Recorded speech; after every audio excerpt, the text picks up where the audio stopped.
So what's the journey been like for you learning full cycle sales? It's been fun. That's another thing about being at a smaller startup is you have to learn really fast and be like, okay, that didn't work. Move on. Like, what do I need to learn? Being proactive, like you said.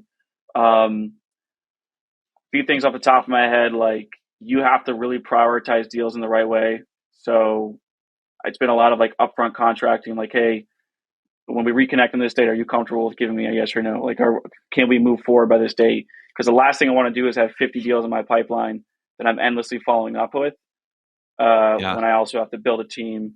And so that's been the biggest thing is like prioritizing deals, getting stuff out of my pipeline, figuring out what's a real deal. And then honestly, yeah, that's the biggest thing. When you're full cycle, you don't have time to just mess around with deals that aren't legit. So the last time we had you on the podcast, you were the number one SDR, I believe, at PandaDoc. And then we caught up, I don't know, a month ago or whenever it was, and I saw that you were at Mailshake now. So what's kind of the backstory behind that? How'd you get involved with Mailshake? What are you working on nowadays? Yeah, man. It's been a while since we last spoke. I think what's changed is, well, first of all, I've always known I wanted to join like a smaller startup. So Mhm. I could have an opportunity to learn more of like the full cycle and closing side as well, and B, just to like, I think the impact that you have when you're at a smaller startup is super exciting, super fun. So that was something I was always looking for. And the right opportunity came along. I've known Mailshake's co-founders for honestly like 2 or 3 years now, so I was already familiar with the company, and the timing made sense. So I made the switch about 5 or 6 months ago.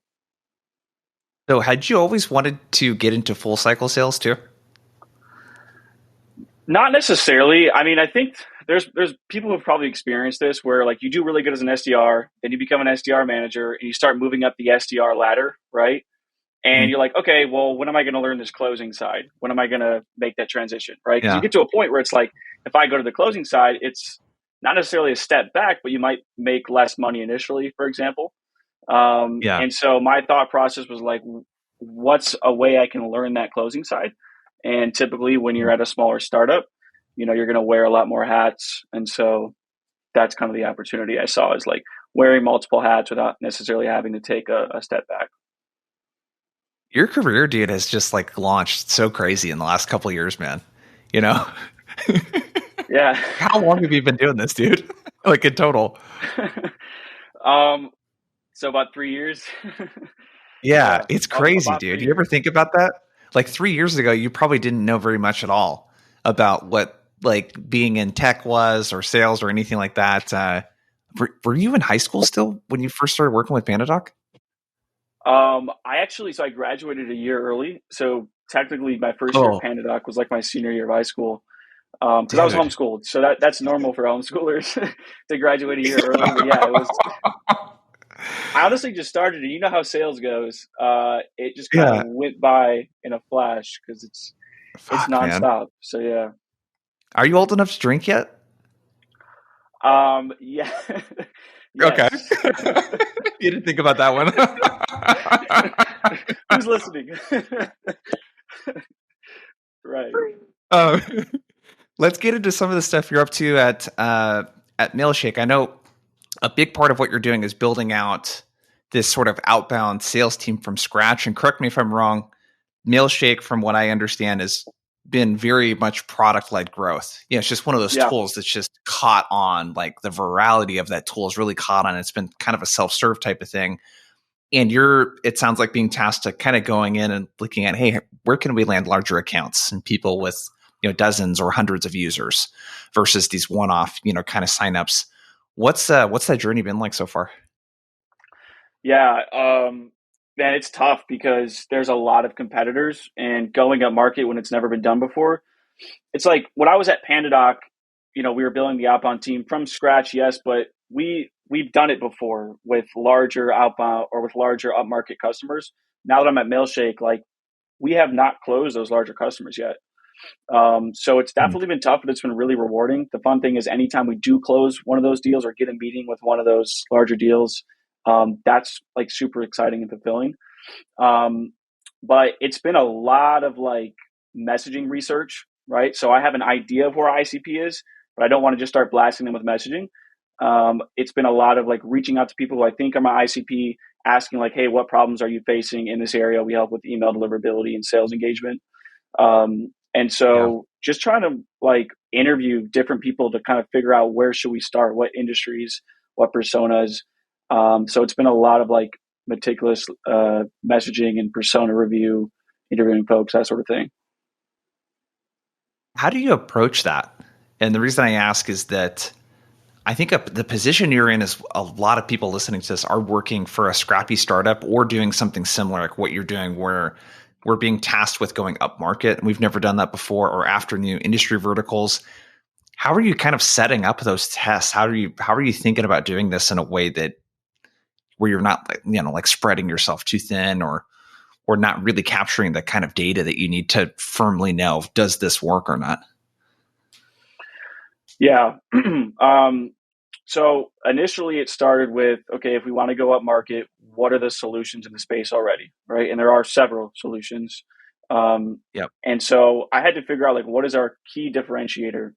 Because the issue before, they had tried Outbound at Mailshake, but we were just coming with the same messaging that all the other competitors have.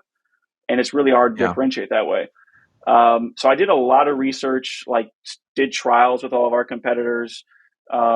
We're using the platforms, interviewing people who use them, and really trying to figure out like where can we fit in to actually have impactful messaging that doesn't make us just sound like all of our other competitors.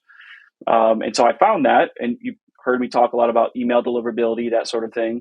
And that's kind of the angle I've taken. I've done a lot of research on our competitors, and now it's what's the angle we're going to take, and it's that one differentiator we have. So that's kind of how it started. From there, what was the follow up to your question? Is like, how am I testing that sort of Yeah. How messaging have and you outreach? approached Yeah, how have you approached testing it? Is it like, I think what we talked about last time, I don't know if you ended up trying this or not. If you are, I'm curious, just going after industry verticals that like outside of SaaS. I imagine there's so much green space or greenfield or whatever they call it. But I'm just kind of curious how you set up this experiment. Is it, hey, we're going to go after 3 industry verticals, or hey, I have a hypothesis that this is going to work. We test it for a month and then move on. How do you kind of think about just even testing something new to see if it works? How do you set that up? How do you think about it? Yeah. So that's the thing. Typically, I would look at inbound data, except the thing is, we're not getting the upmarket Yeah, accounts we want inbound. So there's no you're in inbound hard data to mode, look dude. at. That was It's hard expert mode. Yeah, That was the tough part. No, what I did was honestly, like I said, I interviewed folks in a bunch of different industries. In the first month, it was a bunch of different industries. So SaaS, professional services, marketing yeah, agencies, like you name it. I was interviewing. I know sales is our persona, right? So I was interviewing sales personas, offering a gift card for like 15 minutes of their time, that sort of thing. And then I started telling my SDRs, okay, like, hey, you're going to go after marketing agencies, you're going to go after SaaS, you're going to go after personas. I like to align SDRs to one specific vertical so they can get really good with the messaging and yeah, talking to those people. So that's where it started. And then from there, I was trying to find like, whenever I'm prospecting, I want to do it around some sort of like buying trigger, right? So within those verticals, we tried to find the lowest hanging fruit just to start, getting some traction.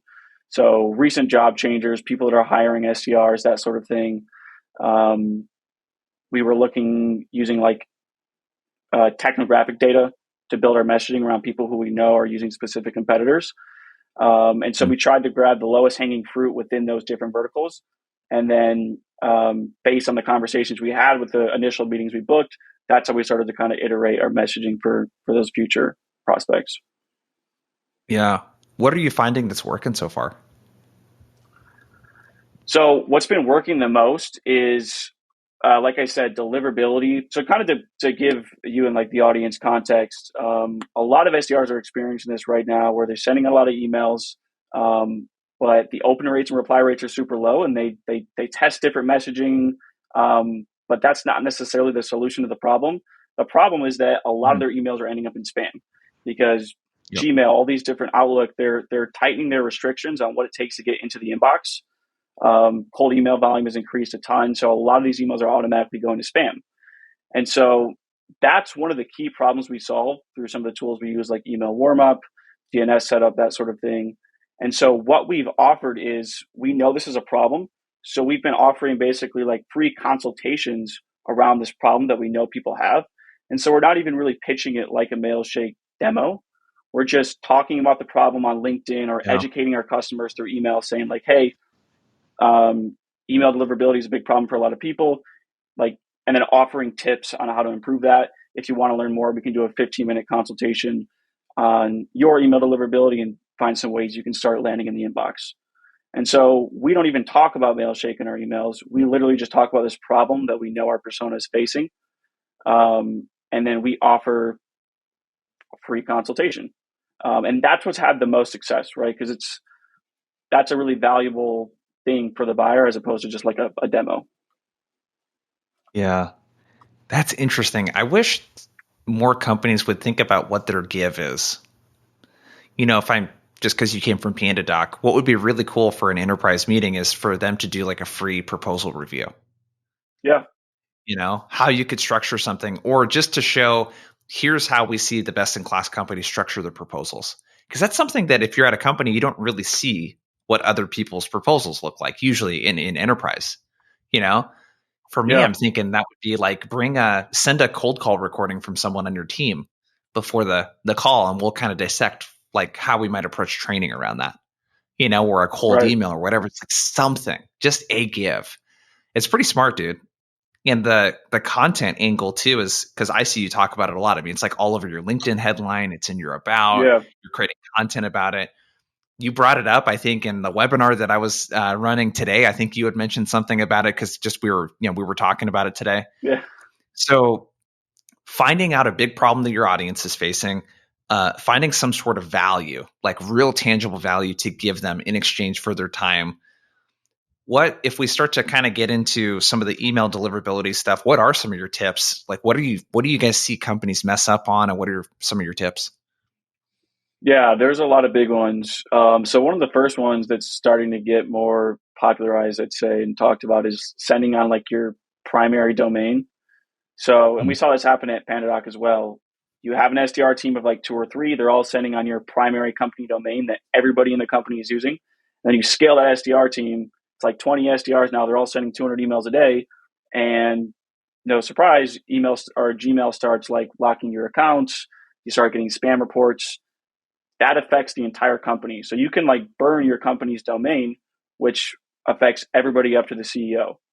And so setting up a separate subdomain, so like we have mailshake.co that we send from, that's going to protect your domain for everybody. And then when you do set up that domain, the next step is properly warming it up, right? So what warm up means Yeah. is like you're having emails and engagement happening with that new mailbox. And so what a lot of teams do is they hire a new SDR and they say, okay, start sending 100 emails a day. You need to do that in a way that's like step by step. So work your way up to 100 emails a day. And so you can use like an email warm-up tool where it automatically sends emails to a database of contacts, which then responds to them. And that starts to show the email servers that it's like a reputable sender, that sort of thing. So using email warm-up is another really big thing that companies are kind of missing out on. And then another really big one too is like setting up your DNS records. So it's basically just like having authentication for your domain to send cold emails. And especially if you're targeting like upmarket or enterprise, IT teams will not let you through without those DNS records set up. They have filters for that. And a lot of people don't really know where to start because it's really complicated or technical issue. But it's really about communicating with your IT team, doing research, setting that stuff up. Those are probably three really big ones that people kind of miss out on and that make the biggest impact. Yeah, the first one has changed so much because my advice used to be a couple of years ago, if it's a really large company, the cold email volume is such a small percentage of the company's email volume that it doesn't really make a difference. But yeah, setting up a new domain for your SDR team, I mean, one, it's the best insurance policy. You have nothing to lose by doing it, you know? Right. So setting up a mailshake.co, I got to ask you this, let me know, because I see mixed opinions on this and there's mixed like consensus with content. What about sending from a mail.mailshake.com, like a subdomain? I Because don't, marketing teams do this a lot. I know that. yeah, I don't have all the information on that. We don't do that. I don't know. Like my initial thought is that makes you look more spammy or like likely to end up in spam because all the marketing emails with that end up in my spam folder anyways. I really don't know the answer to that though. Yeah, Yeah. it's a good question. So easiest thing to do would be to set up a new domain. So a .co or a getmailshake.com or whatever variation, of that you want to do for your domain. Yeah, set up a new domain, start to warm it up. You can use an email warm up tool, or if you want to warm it up manually, like sign up for a bunch of newsletters, right? That way Yep. you have emails flooding into your inbox. But warm up tools just automate the process of like sending emails, getting engagement, and showing Gmail that you're a reputable sender. And then there's little things, right? Like removing links from your signatures, removing images from your signatures. Um, yeah, there's that. That's another big one that still teams aren't doing, unfortunately. Yeah. Yeah. We talked about that in that webinar too with links, like really minimizing the amount of like multimedia in your email signatures or your emails. Do you guys see any deliverability differences when you like embed an image, let's say, into an email, like in the body or a video or anything like that? Definitely. I mean, it makes it more likely to land in spam. I think there's been a lot of data on it though. It's like you want to just have your first couple emails be completely plain text. Like my signature is literally just my name and my title, no links or anything. And then once you've Yeah. seen a couple opens, that's when you can start sending videos, images, because for the most part, once you're in, you're in. And so future emails will let you into the inbox. Um, Yeah. yeah. It's kind of a smart outbound tactic anyways to only send videos and do extra stuff for people that are showing some sign of engagement or that they're getting your stuff. Um, yeah, the Yeah. warming the emails up too. I think it's good to be explicit with that. What you're talking about is, I think, a very common thing with all the companies, because there's a ton of companies that are hiring right now. And just in general, it's like they'll set up a SDR's email address for day one, and then they'll have them start sending hundreds of emails every week, like week two, Yeah. like having a gradual warm up, something that looks realistic. Cause I don't know, does sending cold emails, does that violate Gmail and Outlook's like terms of service? Yeah. I mean, I think it does. Like it's literally I think it does they too. don't want you to send cold emails. None of them want you to use a sales engagement tool, right? And so when you Yeah. have your like, we can get so technical and keep going further down. Everything we're doing is like you put all these pieces into place for deliverability to basically break Gmail and Outlook's rules the least amount possible, right? Because like at the core, you're Yeah. breaking their rules, but you can kind of get around that by using all these different strategies because it's never going to be perfect. But yeah, that's why like on your sales engagement tool, don't have your emails scheduled to send all right away. Break it out so it's like gradually sending throughout the day. There's even something super technical. If you use pretty much any sales engagement tool, lets you do this. It's called custom domain tracking. And so if you're using Mhm. like Sales Off Outreach or whatever, just go to your CSM, your account manager, ask to set up custom domain tracking, and that basically allows you to not send in a shared server with Sales Off or Outreach or whatever sales engagement tool. You're basically white labeling that domain, so it's sending out through your own, and that makes it more likely to land in an inbox. So it's super technical. Like we can keep going, but there's a whole bunch of things, and I encourage anybody listening to do research on that because it's only going to help you get more emails in the inbox. Yeah. It's crazy, dude. We're going to, I think we're going to get into a place in the not too distant future where it becomes really hard to use sales engagement tools, where it's going to be Yeah, really, really restricted. And what's going to happen is like LinkedIn is going to get really popular for prospecting, even more so than now in like phone and stuff like that.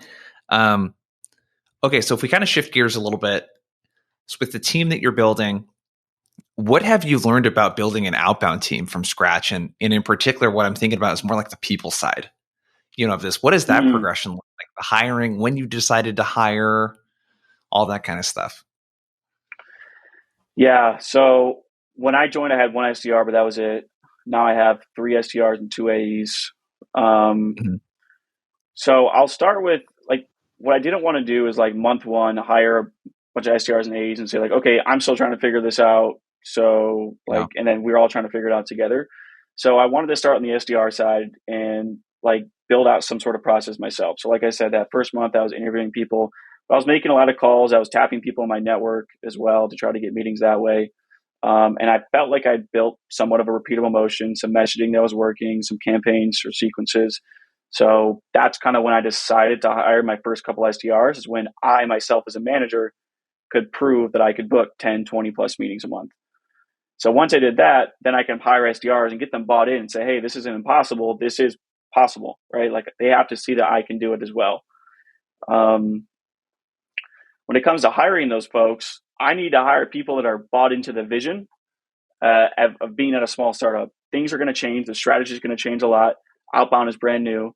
But on the good side is that there's tons of potential. So I need people that are hungry and that are excited with the potential of building an outbound team. Like those are the folks I was looking for. I didn't want people who were just looking for the playbook to already be figured out. I was looking for people that are going to help me write and figure out the playbook. So yeah, I hired those second and third SDRs in that second month, I would say. And by the third month, they were pretty much fully ramped up. And then I was doing full cycle for the first basically 3 months. I had somebody else from inbound helping me out a little bit. But same thing, I didn't want to hire an AE until there was a playbook in place, until I could prove that I could close a couple deals. Because I don't want to just throw them in, give them a random quota and say, okay, try to figure it out. We closed a few deals. We started to find a process that was good enough to get started. And then we looked for that AE that was also ready to help us write that playbook as well. And that was in that, I'd say, third, fourth month. It is so much, man. Props to you, dude. It's just so much like new stuff, all at once. You're Yeah. doing what someone starting a business would do, That Yeah. first thing you said, proving out the model yourself. Is that something that was like kind of your decision to do? Was that something they advised you to do? Was it kind of a mix of the two? Like, how did you come to the conclusion that, hey, I shouldn't hire right away. I should actually figure out how to do this myself first? It was from a lot of mentorship from people outside. I saw a really good Yeah. Scott Leese post, for example, talking about like first 90 days as a new sales leader at like a new org. And it was like first month is like research, second month is doing it yourself, right? And the third month is documenting all of that and starting to hire. So I guess that's kind of how I decided. There was a lot of mentorship, and I think that's another thing. If you join a new startup, there's no like VP of sales above me. It's our co-founders. I'm reporting to the CEO, and so I don't have that person that's just necessarily done it before on the sales side to go to. So tapping your network and having good mentors on the sales side has been super crucial for me, and that's kind of how I came to that decision of how I wanted to hire and approach building that strategy. Yeah, I love that because I wanted to dig in with you there because I see so many companies make that mistake of trying to scale something too quickly and they end up scaling something that's broken or that doesn't even really exist. And it's kind of a build it as we go, fix the airplane as it's crashing, kind of thing, Right. which, Yeah. just, it doesn't really make sense. The mentorship piece is, I think, so crucial too. You're just really proactive about stuff, man. I mean, like, look at your entire career, like the content you create and developing your brand and just all the stuff that you've done. I think that's just really good. Hey, if I can't get the mentorship like I need at my company, because I am becoming like the mentor, essentially, like, where am I going outside of that, like seeking help? You're very proactive about that. You said something about hiring I thought was kind of interesting too, is like hiring for people that kind of have the desire and the personality to work in a startup. Can you tell us a little bit more about that? Was there specific things that you looked for or specific questions that you maybe asked or anything like that to find someone that's like okay being in an environment that's constantly changing versus something that's like, hey, we've been doing this for a decade. Here's the playbook. You just need to do this. Yeah. I think it started with being like really upfront, like, hey, I've been an SDR here for 3 months, for 2 months. This is what I've done so far. And like really laying out to them that like, there's no like defined playbook. Your comp plan will change because we will find things out. Like we've been doing this for 2 months. So like everything's going to change, and like being really upfront with them and then seeing how they react. It's really easy to see how somebody reacts to that. Like you kind of ask questions like, are you comfortable, asking what's your comfortability level with change and that sort of thing, or what sort of experience you have with that. And looking for like, body language cues, how they react to that. that's been the biggest thing. It's hard to pinpoint something tactical, but it's like really seeing how they react to you telling them stuff that's maybe not necessarily what everybody's looking for, but the people who are looking for that, they get excited with that and they're like, oh, I see opportunity. And those are the people I try to pinpoint and pull out. Well, I think there's a lot tactical there, actually. It's like super transparent and you're owning the position. Like we're not Yeah. hiding from anything, you know? Something as simple as being super transparent about the comp. Hey, the comp plan will change. Yeah. Most companies don't say shit like that. You know what I mean? And they know that Yeah. shit's going to change. There's so many things that some of these startups, I mean, there's like literally the sales targets changing like every month, like the Yeah. activity requirements and the comp and how people are commissioned and what the quota is and just being upfront about it. I know it's really nice because it sounds like you have people that really want to be in that type of environment and thrive in chaos. Like I'm one of those people that's more of a startup, kind of guy. Yeah. I never liked working at a big company where the processes were really defined and I was like kind of put into a box. Yep. Like that's going to be really appealing for me early in my career, and just finding people that want that, I think is really key. Yeah. And if you're that type of person, like I'm sure you connect with those people, right? So like who Yeah. those people are, like when you're interviewing. So yeah, those are the people I was looking for. And yeah, it's crucial if you're building something from scratch. Yeah, absolutely. So what's the journey been like for you learning full cycle sales? Yeah. It's it's been fun. Like that's another thing about being at a smaller startup is you have to learn really fast and be like, okay, that didn't work, move on. Like, what do I need to learn? Being proactive, like you said. Um, few things off the top of my head, like you have to really prioritize deals in the right way. So it's been a lot of like upfront contracting, like, hey, when we reconnect on this date, are you comfortable with giving me a yes or no? Like, can we move forward by this date? Because the last thing I want to do is have 50 deals in my pipeline that I'm endlessly following up with Yeah. when I also have to build a team. And so that's been the biggest thing is like prioritizing deals, getting stuff out of my pipeline, figuring out what's a real deal. And then honestly, yeah, that's the biggest thing. When you're full cycle, you don't have time to just mess around with deals that aren't legit.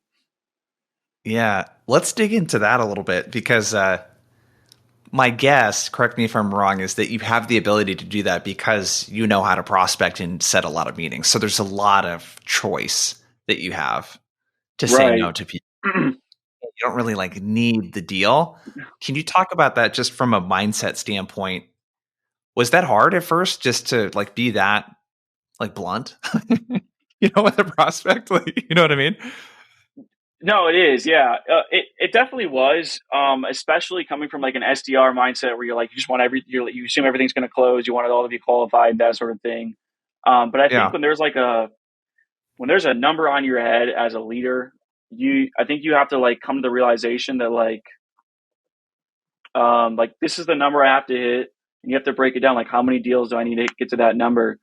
Um, I don't know. I think I was just really good at understanding, like, I know I need to hit this number and like understanding the consequences if I don't.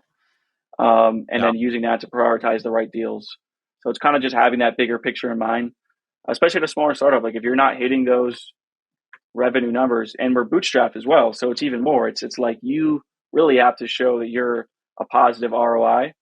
Um, and that helped make it click for me. Like, okay, I got to find the right deals, that sort of thing. Yeah.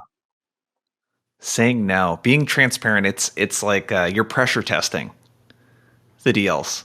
You're testing how serious someone actually is because I'm sure you have some people that say, actually, this would be a waste of time. Yeah, That's not me. exactly. And it's especially with salespeople, like like, hey, we're Yeah. both in sales. Like the last thing I want to do is endlessly chase you down. Yeah. Like let's like when we meet again on this date, or like, do you actually see this being something that you guys can implement? They appreciate it. They'll let you know, and you can relate in that sense. So I've been lucky to sell to salespeople, and yeah, absolutely. It's like so I've noticed this as somebody who takes demos myself. I'm I don't like confrontation. So I'm typically like, yeah, like let's meet again, sure. And I don't always tell them the full story. And so like I'm just trying to, be pretty blunt with prospects so I can really get the full story and not waste anybody's time because it's everybody does it. Yeah. I have only in my career very recently, maybe in the last 3 to 6 months, been comfortable being really transparent with a salesperson that's trying to sell to me. It's hard, dude, because I don't want to be a jerk Sure. to someone. And especially if they're trying really hard, I don't want to hurt anyone's feelings or any of that kind of stuff either. And it's just the awkwardness, you know? Yeah. I don't know about what your experience has been. A lot of people don't respond really well when I'm very blunt with them. And I'm never a jerk about it. I'm just like, no, I just don't see the fit. And like, this is just not aligning with what I want. That triggers a lot of people too, where it gets Yeah. weird for them. And I just don't like those situations. And it's interesting hearing that from you because I think in sales, we could in general be more mindful of that. You know, what are we doing to create an environment that's like really comfortable for the prospect to be really open with us? Yeah. I think it was easier for me because I've been on the other end a lot Yeah. like over the last year, like taking a lot of demos. And so I'm like, and I'm selling to myself. I'm selling to other like, earlier Yeah. stage sales leaders maybe, or teams that are growing. So like, if you're a sales rep who maybe wasn't in that position, I think it goes back to what I said earlier too, like interview your manager, interview your VP of sales or whoever it is you sell to, interview those personas and ask them about their experience going through demos. What do they like? What do they not like? And just try to build a good experience for them. And so, yeah, I just try to like say like, hey, you kind of calling it out, right? Like, hey, nobody likes to tell a salesperson no or like make things drag on. So if it's not a fit, it's not a fit. Totally cool. If you want to let me know, you know what I mean? Just kind of calling it out. Yeah. No, I love that. The invitation for, transparency, I love. Um, Exactly. is is there anything like when you look at your time doing full cycle sales right now, is there anything that if you were giving someone else advice that's, maybe an SDR that recently got promoted to an AE or someone that's, in their first year or two of doing full cycle sales, is there anything that you would do differently? Like if you could do the last 5 or 6 months over again of learning how to do full cycle sales, like what would you do differently? There's two sides to it. So like the first side is like, yeah, speaking as a full cycle sales rep, it's really easy for like the prospecting side and the closing side to like bleed into each other. So like I'll Mhm. be running a demo and now I'm just prospecting. I'm answering LinkedIn messages. I'm sending emails. Now I'm running the next demo. Um, that really killed my brain. It'd be like 3, 4 o'clock, Yeah. and I'd be like, damn, I am worn out. I have no actual creative brain energy. So what I started doing is like I tried as hard as possible to only book my demos like after 12 o'clock. So all of my Yeah. demos and sales calls and meetings were after that set time. So I set my calendar invite to only be during that block. Um, and some people might say, well, people aren't going to book meetings with you. Well, if you book the right meetings, people are going to find time with you. You know what I mean? And then my prospecting blocks were in the morning. So I really separated those two so that I'm not even thinking about prospecting when I'm focusing on deals and closing. And that helped me be Yeah. really efficient. That's been the biggest thing is like really separating those two time blocks. And then the second side to it in terms of like while you're if you're also managing a team, like kind of being a player coach, is just documenting everything, is like creating Loom videos, creating tons of Google Docs because you need to focus on deals, you need to focus on coaching. So anytime you figure something out, throw it in the Slack channel, create a Google Doc, create a Loom video, so that everybody is as autonomous as possible. That's been huge for me. So I don't have to just keep jumping on Zoom calls to figure things out with reps on my team. It's like we're all trying to be as autonomous as possible and document everything. Yeah. It's almost, it's interesting when I talk to sales leaders, it's a similar kind of concept where it's like treat it what you're doing like a course creator would. If someone was creating a course, anytime they got a new question that they didn't have a module for, they would just record a module for it so they never have to answer it again. You Yeah. know, so you're Oh, creating okay. this environment where people can coach themselves, and that's really cool. To your first point though about context switching, I guess I never really thought about it quite in that way. So we just hired Ethan Parker just came on full time Yeah. last month. So that's August at the time of recording this. And I was gone on a Tuesday, so he had to kind of fill in and help with a little bit of the coaching that I normally do. And he sent me a message on Slack. He's like, dude, I didn't realize the context switching, man. Like I'm exhausted because like I'll switch from prospecting to writing LinkedIn posts and responding on LinkedIn to doing sales calls to doing a coaching or training call. And you're right, dude. It is really exhausting. So like with prospecting, I feel like that's like a sprinting kind of activity. And then selling Yeah. is a little slower paced. You're a little bit more in the zone. You want to get deeper, with those types of stuff. That's really good advice. Do you theme out your days or anything like that? Like certain days of the week to focus on certain stuff? Or right now, is it mostly just, hey, prospecting in the morning, sales calls in the afternoon? Is there any other type of productivity or time management type of things that you've found to be helpful? That's pretty much it. And that's the biggest thing, right? Like Fridays, for example, are pretty much when I'm doing a lot of like thinking work, like reviewing messaging, reviewing a lot of deals. Don't typically have a ton of demos. But I don't really have any themes as far as that perspective goes. But yeah, everything I'm doing, I'm trying to do it in one block. Like I write 5 LinkedIn posts a week. I write all of them on Sunday mornings, and then I schedule them out for the week. I just think about what are the activities I do throughout the week, and then how can I group them together into one smaller block? Because yeah, context any you know growing startup, it's always going to be an issue. Context switching. Yeah. And then the other thing I took away from you too is not being afraid to say no. Yeah, you could lose a meeting by taking meetings only in the afternoon, but it probably wasn't that good of a meeting then, if that's the only time that they're willing to meet with you. The the context switching. That's the thing I like, the energy part of time management and productivity, I think is not really talked about very much. There's a lot of like block and tackle, like how to block things off and how much and how to Yeah, get things done really fast. But separation of activities is kind of interesting. It's almost like part of the day I'm doing this and the other part of the day I'm doing this. There's kind of like a natural break, between those two things. right. Yeah, and it feels so good. Like you have a lot more brain capacity by the end of the day. And I also think the Yeah. other part with like productivity tips or time blocking, time management is it depends on the person. I don't think there's like one right way. Yeah. Like, are you a morning person? Are you an afternoon person? For me, first thing I want to do when I log in is like I want to prospect. I want to answer my emails. I want to cold call. I want to do the stuff that maybe makes me a little bit more nervous, maybe Yeah. or the stuff that I want to get out of the way. So that's just me, but you might be opposite. You got to think like maybe right when you come back from lunch is the perfect time for you to prospect because you're fully energized and you're most alert and ready for demos and calls in the morning. So Yeah. kind of the way I think about it. Love it, dude. Well, this has been great, man. I think I got a lot of stuff from you on just the deliverability side of stuff with domains, warming up emails, the links, all of that kind of stuff. And then also this building the team. I love the proving it out yourself and Yeah. documenting before you scale it. Before you take off, dude, where can people go to connect with you, learn more about Mailshake, all that good stuff? Yeah. Connect me on LinkedIn, look up Jed Mahrle. And then I have a newsletter as well called Practical Prospect. You can sign up for that.